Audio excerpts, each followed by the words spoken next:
नमस्कार दोस्तों, पीएलटेक्स में आपका बहुत बहुत स्वागत है। दोस्तों आज के इस क्लास में भारतीय संविधान के 50 महत्वपूर्ण प्रश्नों को लेकर आया हूं और इस क्लास में हम लोग भारतीय संविधान के 50 प्रश्नों को सॉल्व करेंगे। दोस्तों यदि आप हमारे चैनल पर नए हैं तो चैनल को सब्सक्राइब कीजिए, लाइक कीजिए, शेयर कीजिए। दोस्तों आइए शुरू करते हैं आज के इस क्लास के क्वेश्चन नंबर 51 से। क्वेश्चन नंबर 51 है, राष्ट्रपति द्वारा राज्यसभा में कितने सदस्यों को नामित किया जा सकता है? तो यहाँ पर इस क्वेश्चन का राइट आंसर बनेगा ऑप्शन सी 12। राष्ट्रपति को अनुच्छेद 80 का के तहत राज्यसभा में 12 ऐसे व्यक्तियों को मनोनीत करने का अधिकार प्राप्त हो जो साहित्य, कला, विज्ञान और समाज सेवा के क्षेत्र में विशेष ज्ञान व अनुभव रखते हों। भारतीय संविधान में यह प्रक्रिया आयरलैंड के संविधान से ली गई है, आप लोग ध्यान रखिएगा। क्वेश्चन नंबर अगला है 52। क्वेश्चन नंबर, मृत्युदंड के मामले में क्षमा देने का अधिकार किसे है? तो राइट आंसर ऑप्शन बी हो जाएगा, राष्ट्रपति को। अनुच्छेद 72 में राष्ट्रपति के क्षमा दान की शक्ति को स्पष्ट किया गया है, ध्यान रखिएगा। अगला क्वेश्चन, क्वेश्चन नंबर 53 है, नीलम संजीव रेड्डी भारत के राष्ट्रपति थे? तो राइट आंसर हो जाएगा ऑप्शन बी, 6वें राष्ट्रपति थे। क्वेश्चन नंबर अगला है 54 है। क्वेश्चन नंबर, भारत के राष्ट्रपति द्वारा चरित्र को बदले बिना सजा की मात्रा को कम करना अनुच्छेद 72 को क्या कहा जाता है? तो राइट आंसर हो जाएगा क्षमादान कहा जाता है, ऑप्शन सी राइट आंसर बनेगा। क्वेश्चन नंबर 55 है, श्री रामनाथ कोविंद भारत के हैं 14वें? तो श्री रामनाथ कोविंद भारत के 14वें हैं राष्ट्रपति हैं। दोस्तों आप लोग ध्यान रखिएगा। अगर हम बात करें भारत में वर्तमान में भारत के राष्ट्रपति कौन है, तो वर्तमान में भारत के राष्ट्रपति द्रौपदी मुर्मू हैं, आप लोग ध्यान रखिएगा। श्रीमती द्रौपदी मुर्मू हैं वर्तमान में भारत की राष्ट्रपति, 15वें नंबर की हैं, ध्यान रखिएगा। अगला क्वेश्चन, क्वेश्चन नंबर 56 है, रामनाथ कोविंद को वर्ष 2017 में भारत के राष्ट्रपति के रूप में चुना गया था। तो यहाँ पर इस क्वेश्चन का राइट आंसर हो जाएगा दोस्तों, तो यहाँ पर दोस्तों इस क्वेश्चन का राइट आंसर ऑप्शन बी हो जाएगा 14वें। अगला क्वेश्चन, क्वेश्चन नंबर 57 है, भारत के राष्ट्रपति का कार्यकाल कितने वर्षों का होता है आपको बताना है। तो यहाँ पर इस क्वेश्चन का राइट आंसर हो जाएगा दोस्तों ऑप्शन सी 5 वर्ष का। नेक्स्ट क्वेश्चन, क्वेश्चन नंबर 58 है, फर्स्ट राष्ट्रपति, सेकेंड उपराष्ट्रपति, थर्ड राज्यसभा के सभी सदस्य उपयुक्त में से कौन अनुपातिक प्रतिनिधित्व प्रणाली के नियमानुसार एकल संक्रमणीय के मत के माध्यम से गुप्त मत द्वारा किए गए मतदान से चुना जाता है? तो यहाँ पर दोस्तों इस क्वेश्चन का राइट आंसर हो जाएगा फर्स्ट राष्ट्रपति और उपराष्ट्रपति, इस क्वेश्चन का राइट आंसर हो जाएगा। अगला क्वेश्चन, क्वेश्चन नंबर 59 है, भारत का निम्नलिखित में से कौन सा राष्ट्रपति निर्विरोध निर्वाचित हुआ था? मोस्ट इंपॉर्टेंट प्रश्न, राइट आंसर हो जाएगा नीलम संजीव रेड्डी। नीलम संजीव रेड्डी को निर्विरोध राष्ट्रपति चुना गया था। इनका कार्यकाल 25 जुलाई 1977 से 25 जुलाई 1982 तक था। यह भारत के 6वें राष्ट्रपति थे, ध्यान रखिएगा। क्वेश्चन नंबर 60 है, किस भारतीय संविधान ने आयरिश स्वतंत्रता संग्राम में भाग लिया और इसके लिए जेल भी गए? तो यहाँ पर राइट आंसर ऑप्शन ए हो जाएगा बीबी गिर। अगला क्वेश्चन, क्वेश्चन नंबर 61 है, भारत के राष्ट्रपति अपना त्यागपत्र किसको संबोधित करते हैं? तो राइट आंसर बनेगा दोस्तों यहाँ पर ऑप्शन सी उपराष्ट्रपति को। अनुच्छेद 56(2) के तहत के अनुसार भारत का राष्ट्रपति अपना त्यागपत्र उपराष्ट्रपति को देता है दोस्तों, और राष्ट्रपति का कार्यकाल 5 वर्ष का होता है। अनुच्छेद 61 के अनुसार संविधान के उल्लंघन की स्थिति में राष्ट्रपति पर महाभियोग लगाया जा सकता है। ऑप्शन सी यहाँ पर राइट आंसर हो जाएगा। क्वेश्चन नंबर 62 है दोस्तों, भारत का कौन राष्ट्रपति निर्विरोध निर्वाचित किया गया था? तो यहाँ पर इस क्वेश्चन का राइट आंसर ऑप्शन डी है एन संजीव रेड्डी। अगला क्वेश्चन, क्वेश्चन नंबर 63 है दोस्तों। क्वेश्चन नंबर 63, उपराष्ट्रपति को अपना कार्यकाल समाप्त होने से पूर्व अपने पद से हटाने का अधिकार निम्नलिखित में से किसके पास होता है? तो राइट आंसर यहाँ पे हो जाएगा दोस्तों ऑप्शन ए राज्यसभा के पास होता है। अगला क्वेश्चन, क्वेश्चन नंबर 64 है दोस्तों, भारतीय संविधान के किस अनुच्छेद के तहत उपराष्ट्रपति का चुनाव होता है? तो राइट आंसर ऑप्शन सी हो जाएगा अनुच्छेद 66। अनुच्छेद 63 के अनुसार भारत का एक उपराष्ट्रपति होगा। अनुच्छेद 66 के अनुसार उपराष्ट्रपति के चुनाव की प्रक्रिया का वर्णन किया गया है दोस्तों, आप लोग ध्यान रखिएगा। क्वेश्चन नंबर 65 है, भारत के प्रथम उपराष्ट्रपति कौन थे? तो राइट आंसर हो जाएगा ऑप्शन बी इस क्वेश्चन का doctor S Radhakrishnan. Doctor S Radhakrishnan प्रथम उपराष्ट्रपति तथा डॉक्टर राजेंद्र प्रसाद प्रथम राष्ट्रपति थे, आप लोग ध्यान रखिएगा। और डॉक्टर जाकिर हुसैन भारत के तीसरे राष्ट्रपति थे दोस्तों, ऑप्शन ए में दिया गया है। और श्री बीबी गिर भारत के चौथे राष्ट्रपति थे। Doctor BD. जत्ती दिया गया ऑप्शन डी में, भारत के 5वें उपराष्ट्रपति एवं भारत के कार्यवाहक राष्ट्रपति थे। अगला क्वेश्चन नंबर 66 है, राज्यसभा में मनोनीत सदस्यों की कुल संख्या क्या है? तो राइट आंसर हो जाएगा दोस्तों, भारत में राज्यसभा संसद का उच्च सदन है। राज्यसभा में सदस्यों की अधिकतम संख्या 250 है, 250 है दोस्तों। और राज्यसभा की संरचना के अनुच्छेद 80 हो सकती है। वर्तमान में राज्यसभा सदस्यों की संख्या 245 है। इनमें से 12 सदस्य भारत के राष्ट्रपति द्वारा मनोनीत किए जाते हैं। राज्यसभा की सदस्यता के लिए न्यूनतम उम्र सीमा 30 वर्ष होती है। राज्यसभा संसद का एक स्थायी सदन है जो कि कभी भी भंग नहीं होता है। इसके सदस्यों का कार्यकाल 6 वर्ष का होता है। इसके 1/3 सदस्य प्रति 2 वर्ष बाद सेवानिवृत्त हो जाते हैं, अनुच्छेद 83(1) के तहत। आप लोग ध्यान रखिएगा। तो राइट आंसर यहाँ पे डी हो जाएगा 12। अगला क्वेश्चन नंबर 67 है, प्रत्येक 2 वर्ष के बाद राज्यसभा के कितने सदस्यगण सेवानिवृत्त हो जाते हैं? तो राइट आंसर ऑप्शन सी हो जाएगा, 1/3। अगला क्वेश्चन नंबर 68 है, राज्यसभा के पदेन अध्यक्ष कौन है? तो राइट आंसर ऑप्शन बी हो जाएगा, उपराष्ट्रपति। अनुच्छेद 63 के अनुसार भारत का एक और उपराष्ट्रपति होगा। उपराष्ट्रपति राज्यसभा का पदेन अध्यक्ष होता है, परंतु राज्यसभा का सदस्य नहीं होता। उपराष्ट्रपति को मत देने का अधिकार नहीं होता है, किंतु सभापति के रूप में निर्णायक मत देने का अधिकार प्राप्त है। ध्यान रखिएगा, महत्वपूर्ण प्रश्न है। क्वेश्चन नंबर 69, राज्यसभा सदस्यता के लिए न्यूनतम आयु कितनी है? तो राइट आंसर ऑप्शन बी हो जाएगा, 30 वर्ष। भारतीय संविधान के अनुच्छेद 84 के अनुसार कोई व्यक्ति राज्यसभा का सदस्य बन सकता है यदि वह भारत का नागरिक हो, उसकी आयु कम से कम 30 वर्ष हो, कोई ऐसी अन्य अर्हता जो संसद द्वारा मांगी गई हो और वह धारण करता हो। अगला क्वेश्चन नंबर 70 है दोस्तों, राज्यसभा का सदस्य बनने के लिए आवश्यक न्यूनतम आयु कितनी है?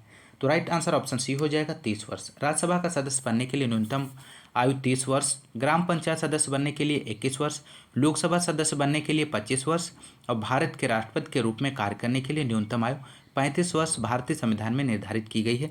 ध्यान रखिएगा, महत्वपूर्ण जानकारी है दोस्तों। अगला क्वेश्चन नंबर 71, यथा अगस्त 2018 राज्यसभा के अध्यक्ष कौन थे? तो यहाँ पर दोस्तों इस क्वेश्चन का राइट आंसर हो जाएगा option A, M Venkaiah Naidu. अगला क्वेश्चन नंबर 72 है। यहाँ पे निम्न में से कौन सी राज्यसभा की शक्तियों में से एक है, आपको बताना है। तो राइट आंसर हो जाएगा ऑप्शन सी, यह गैर धन विधेयकों पर विचार और अनुमोदन करता है तथा धन विधेयकों में संशोधन का सुझाव देता है। अगला क्वेश्चन नंबर 73 है दोस्तों, भारत विश्व का विशालतम लोकतांत्रिक प्रजातंत्र है, इसकी प्रथम लोकसभा कब आयोजित की गई थी? तो राइट आंसर यहाँ पे बनेगा ऑप्शन सी, 13 मई 1952 को। अगला क्वेश्चन नंबर 74 है, लोकसभा की सदस्यता के लिए उम्मीदवारों की न्यूनतम आयु क्या निर्धारित की गई है? तो राइट आंसर यहाँ पे हो जाएगा दोस्तों इस क्वेश्चन का ऑप्शन बी, 25 वर्ष। नेक्स्ट क्वेश्चन नंबर 75 है, निम्नलिखित में से कौन सा संसद का कार्य नहीं है, आपको बताना है। तो राइट आंसर यहाँ पे हो जाएगा इस क्वेश्चन का ऑप्शन डी, इस क्वेश्चन का राइट आंसर बनेगा दोस्तों, संसद के पास कोई न्यायिक कार्य नहीं है। राष्ट्रपति, उपराष्ट्रपति और सुप्रीम कोर्ट और उच्च न्यायालय के न्यायाधीशों को हटाने के लिए मंत्रियों की परिषद जिम्मेदार होती है। ऑप्शन डी यहाँ पे राइट आंसर हो जाएगा। अगला क्वेश्चन नंबर 76 है दोस्तों, लोकसभा या विधानसभा चुनाव में खड़े होने के लिए उम्मीदवार की आयु कम से कम कितने वर्ष होनी चाहिए? तो यहाँ पे राइट आंसर ऑप्शन सी हो जाएगा, 25 वर्ष। इस क्वेश्चन का राइट आंसर बनेगा।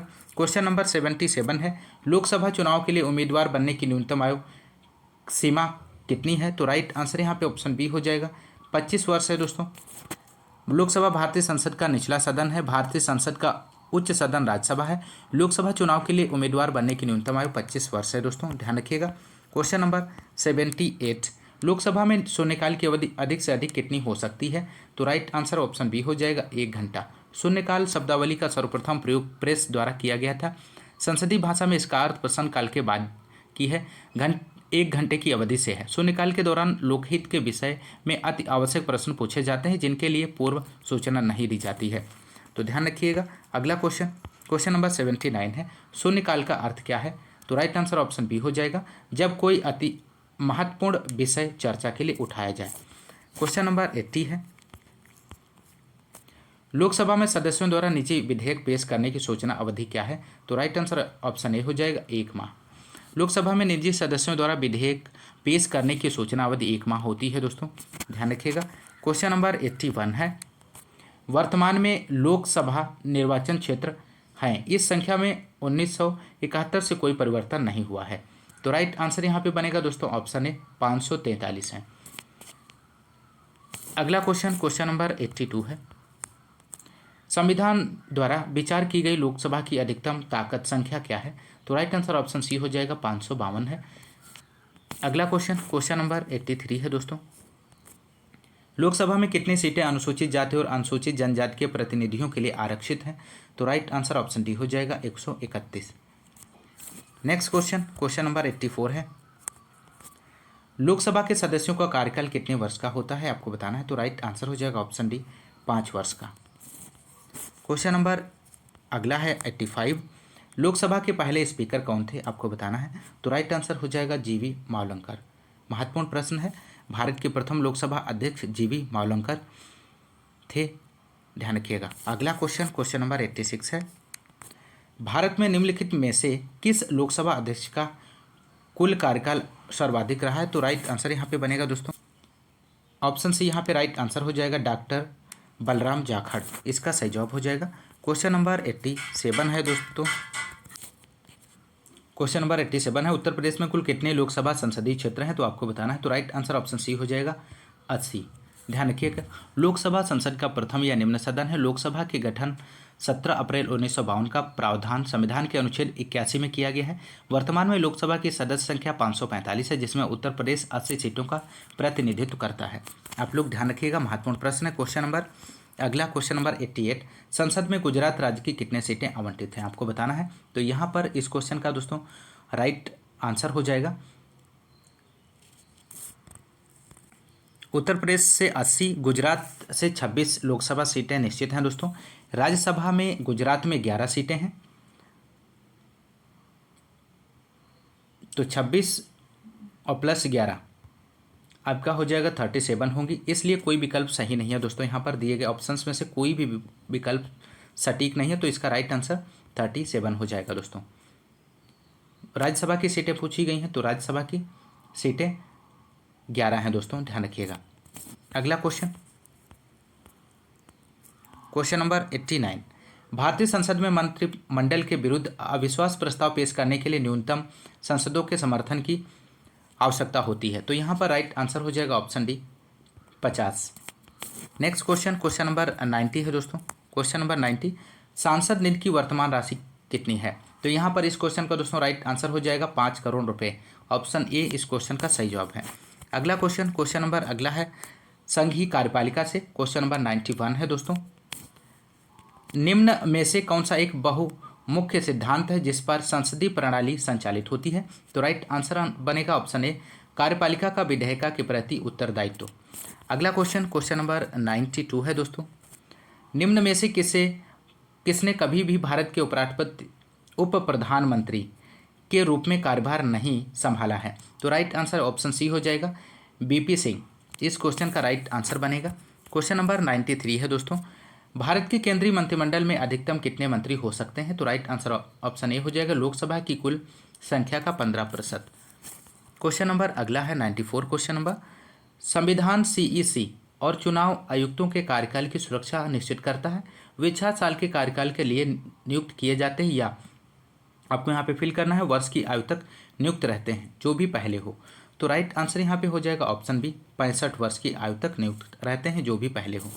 क्वेश्चन नंबर 95 है दोस्तों, संसद के खर्च किसके द्वारा नियंत्रित किए जाते हैं? तो राइट आंसर ऑप्शन बी हो जाएगा वित्त आयोग के द्वारा, इस क्वेश्चन का राइट आंसर हो जाएगा। माफ कीजिएगा दोस्तों, इस क्वेश्चन का राइट आंसर ऑप्शन डी बनेगा, नियंत्रक और महालेखा परीक्षक के द्वारा संसद के खर्च नियंत्रित किए जाते हैं। तो राइट आंसर ऑप्शन डी बनेगा। अगला क्वेश्चन नंबर 96 है दोस्तों। क्वेश्चन नंबर 96, भारत सरकार का प्रथम विधि अधिकारी होता है, कौन होता है? तो राइट आंसर ऑप्शन सी हो जाएगा attorney general of India, option C यहाँ पर राइट आंसर बनेगा। क्वेश्चन नंबर 97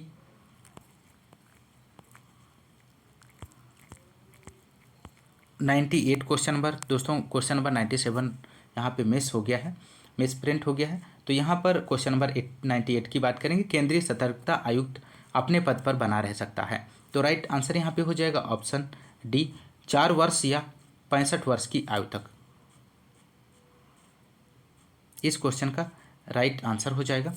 अगला क्वेश्चन, क्वेश्चन नंबर 99 है, उस भारतीय प्रधानमंत्री का क्या नाम है जिन्होंने संसद में यह घोषणा की थी कि वह मंडल आयोग की सिफारिशों को लागू करेंगे। इस घोषणा से भारत में देशव्यापी विरोध शुरू हो गया था। तो यहाँ पे दोस्तों इस क्वेश्चन का राइट आंसर ऑप्शन बी हो जाएगा, बीपी सिंह इसका सही जवाब है। दोस्तों ध्यान रखिएगा, महत्वपूर्ण प्रश्न है। अगला क्वेश्चन, क्वेश्चन नंबर 100, 1996 में जब अटल बिहारी वाजपेयी पहली बार प्रधानमंत्री बने थे तो उनके प्रधानमंत्री के रूप में काम करने की लगभग अवधि कितनी थी। तो राइट आंसर यहाँ पे हो जाएगा ऑप्शन बी, 2 हफ्ते, यहाँ पर राइट आंसर हो जाएगा। अगला क्वेश्चन, क्वेश्चन नंबर अगला है राज्यपाल एवं राज्य मंत्रिपरिषद से। क्वेश्चन नंबर 101, राज्य सरकारों का संवैधानिक प्रमुख कौन होता है, आपको बताना है दोस्तों। तो यहाँ पे दोस्तों इस क्वेश्चन का राइट आंसर बनेगा ऑप्शन बी, राज्यपाल होता है। दोस्तों राज्य सरकारों का संवैधानिक प्रमुख राज्यपाल होता है। संविधान के अनुच्छेद 155 के तहत राज्यपाल की नियुक्ति राष्ट्रपति द्वारा की जाती है। राज्यपाल राज्य विधानमंडल का अभिन्न अंग होता है। मुख्यमंत्री की नियुक्ति राज्यपाल द्वारा तथा मंत्रियों की नियुक्ति राज्यपाल मुख्यमंत्री की सलाह पर करता है। तो दोस्तों यदि आपको क्लास पसंद आ रही तो क्लास को ज़्यादा से ज़्यादा लाइक और शेयर करते रहिए, सपोर्ट करिए दोस्तों ज़्यादा से ज़्यादा आप लोग। दोस्तों आज की इस क्लास में बस इतना ही, मिलते हैं नेक्स्ट क्लास में, तब तक के लिए नमस्कार, जय हिंद, धन्यवाद।